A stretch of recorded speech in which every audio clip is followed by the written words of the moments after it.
ঠাকুরগাঁওয়ে বিএনপির মহাসচিব মির্জা ফখরুল ইসলাম আলমগীরকে গলায় টাকার মালা পরিয়েছে এলাকাবাসী।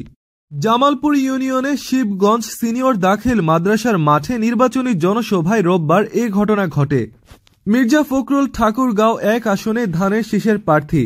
বিকালে মির্জা ফখরুল জনসভায় উপস্থিত হওয়ার পর ধানের শীষের স্লোগানে মুখরিত হয়ে ওঠে চারপাশ। মঞ্চে ওঠার পরপরই স্থানীয় কয়েকজন টাকার মালা নিয়ে আসেন এবং ফখরুলের গলায় পরিয়ে দেন। এরপর তিনি নির্বাচনী সভায় প্রধান অতিথির বক্তব্য দেন। মির্জা ফখরুল বলেন, বাংলাদেশের মানুষের মনে শেষ ভরসার স্থল সেনাবাহিনী। সেনাবাহিনী মাঠে নামলে আমরা আশ্বস্ত হই, আস্থা পাই। আমরা আশা করব জনগণের এ আস্থা মর্যাদা রক্ষা সেনাবাহিনী করবে। জনগণ যা চায় তাই করবে। দেশের যেন অবাধ সুষ্ঠু নির্বাচন হয় তার ব্যবস্থা করবে।